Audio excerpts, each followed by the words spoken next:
क्या आपका कभी ऐसा कोई मैनेजर रहा है जो काम में तो बहुत ब्रिलियंट था लेकिन एक लीडर के तौर पर बिल्कुल बेकार? चलो रोहन की टीम और उनकी स्टार कोडर अंजलि के बारे में बात करते हैं। अंजलि एक जीनियस थी, प्रॉब्लम्स सॉल्व करती थी, फ्लॉलेस कोड लिखती थी, सब उसकी तारीफ करते थे। नेचुरली जब एक मैनेजमेंट रोल खाली हुआ तो उसे प्रमोट कर दिया गया। शुरुआत में सब बहुत एक्साइटेड थे, फाइनली एक ऐसा मैनेजर जो गेट्स इट। लेकिन अंजलि स्ट्रगल करने लगी।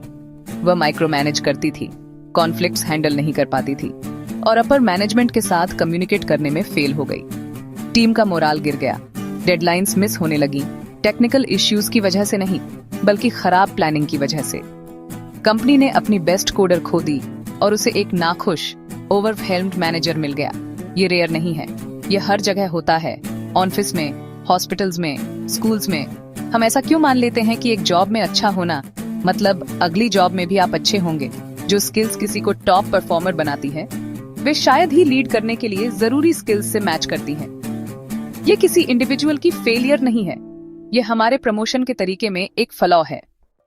इसे पीटर प्रिंसिपल कहते हैं। एक हायरार्की में लोग अपनी इनकम्पिटेंस के लेवल तक पहुंच जाते हैं। आप एक्सीलेंट परफॉर्म करने के लिए प्रमोट होते रहते हैं जब तक आप एक ऐसी जॉब में नहीं पहुंच जाते जिसे आप अच्छे से नहीं कर सकते। एक स्टार मैकेनिक को मैनेजर बना दिया गया। अचानक वह शेड्यूल और शिकायतों को मैनेज कर रहा है, इंजनों को ठीक नहीं कर रहा। उसने अपनी एज खो दी और कंपनी ने अपना बेस्ट वर्कर खो दिया। पीटर प्रिंसिपल का मतलब है कि ऑर्गेनाइजेशंस ऐसे लोगों से भर जाती हैं जो अपनी रोल्स के लिए सूटेबल नहीं होते। प्रमोशन पास्ट परफॉर्मेंस पर आधारित होते हैं, फ्यूचर पोटेंशियल पर नहीं। यह ऐसा है जैसे यह मान लेना कि एक स्प्रिंटर एक महान मैराथन रनर बनेगा। अलग स्किल्स, अलग गेम।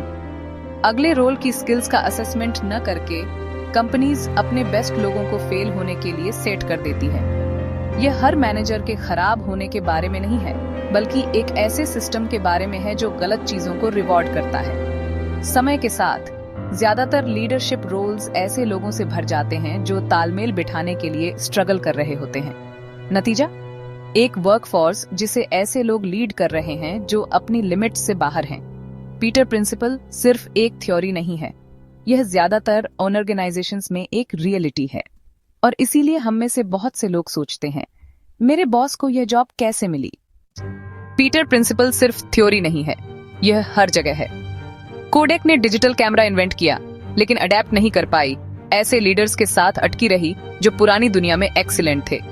ब्लॉकबस्टर का मैनेजमेंट स्ट्रीमिंग रेवोल्यूशन को मिस कर गया, रिटेल से आगे नहीं देख पाया। स्टीव बाल्मर एक लेजेंडरी सेल्समैन माइक्रोसॉफ्ट के सीईओ बने लेकिन की टेक ट्रेंड्स को मिस कर गए।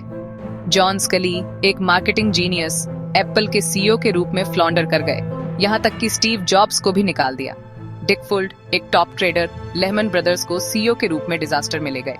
हर केस में एक फील्ड में एक स्टार को एक ऐसे रोल में प्रमोट किया गया जहां अलग स्किल्स की जरूरत थी और वह फेल हो गया। पीटर प्रिंसिपल सिर्फ टीम्स को नहीं बल्कि पूरी कंपनीज को डुबो सकता है। यह हर ऑर्गेनाइजेशन के लिए एक चेतावनी भरी कहानी है। रिसर्च पीटर प्रिंसिपल को सपोर्ट करती है। गूगल के प्रोजेक्ट ऑक्सीजन ने पाया कि मैनेजर्स के लिए टेक्निकल एक्सपर्टीज सबसे कम इम्पोर्टेंट ट्रेट थी। कोचिंग और कम्युनिकेशन सबसे ज्यादा मायने रखते थे।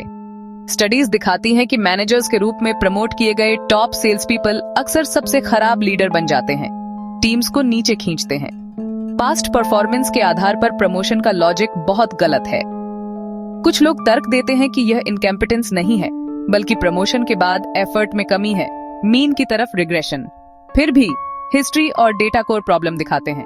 काम करने की स्किल्स और लीड करने की स्किल्स अलग अलग हैं। सदियों पहले भी लोग जानते थे कि एक अच्छा सार्जेंट एक खराब कैप्टन बन सकता है। मिलिट्री साइकोलॉजी भी यही पाती है। निचले रैंक में रूल फॉलोअर्स अक्सर लीडर के रूप में स्ट्रगल करते हैं, चाहे यह एक स्टैटिस्टिकल क्वर्क हो या एक सिस्टेमिक फ्लॉ, नतीजा एक ही है। बहुत सारे लोग ऐसी जॉब्स में हैं जिनके लिए वे इक्विप्ड नहीं हैं। पीटर प्रिंसिपल सिर्फ एक समझदार ऑब्जर्वेशन से ज्यादा है, यह एक वर्कप्लेस रियलिटी है। एक खराब मैनेजर से होने वाला नुकसान पूरे ऑर्गेनाइजेशन में फैलता है। अपने बेस्ट टेक्नीशियन को प्रमोट करें और आप एक स्टार वर्कर खो देते हैं जबकि आपको एक खराब लीडर मिल जाता है। इनसिक्योरिटी नए मैनेजर्स को माइक्रो मैनेज करने पर मजबूर करती है। क्रिएटिविटी को दबाती है और टीम्स को फ्रस्ट्रेट करती है। एक खराब बॉस लोगों के नौकरी छोड़ने का सबसे बड़ा कारण होता है। कोई भी पर्क्स इसकी भरपाई नहीं कर सकता। लागत, टर्नओवर, खोई हुई प्रोडक्टिविटी और एम्प्लॉय हेल्थ इश्यूज में अरबों का डैमेज। स्टडीज दिखाती हैं कि खराब लीडरशिप से होने वाला नुकसान अच्छी लीडरशिप के फायदों से ज्यादा होता है। खराब मैनेजर्स मोराल और ट्रस्ट को तेजी से बर्बाद करते हैं। अच्छे मैनेजर्स को इसे बनाने में सालों लगते हैं। ये साइकिल चलती रहती है। खराब मैनेजर्स टैलेंट को पहचान या नर्चर नहीं कर सकते और शायद इससे खतरे में भी महसूस करें। यह सुनिश्चित करता है कि लीडर्स की अगली पीढ़ी गलत कारणों से चुनी जाए।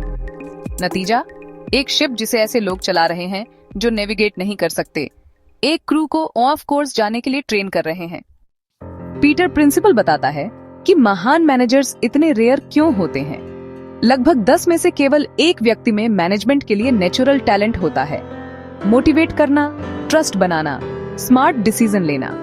ज्यादातर कंपनीज टेक्निकल स्किल के आधार पर प्रमोट करती हैं, लीडरशिप एबिलिटी पर नहीं। कई टॉप परफॉर्मर्स मैनेजर बनना भी नहीं चाहते।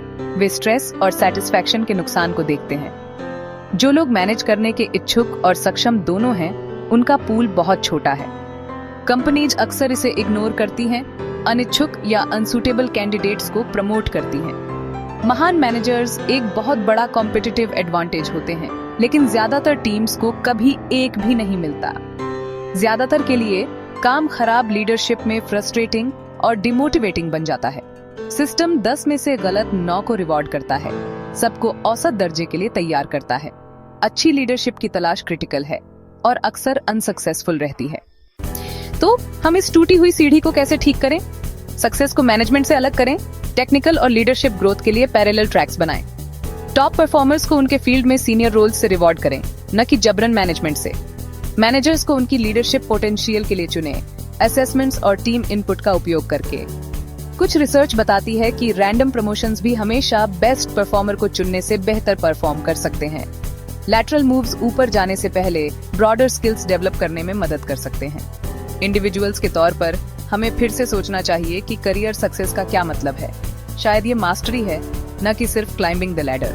पीटर प्रिंसिपल पूछता है, आपके लिए एक फुलफिलिंग करियर कैसा दिखता है? लाइफ टाइम में 80,000 घंटे काम के साथ सही रास्ता खोजना वर्थ ईट है। ट्रू सक्सेस टॉप पर पहुंचना नहीं है, ये वह सीढ़ी खोजना है जो आपको सूट करती है।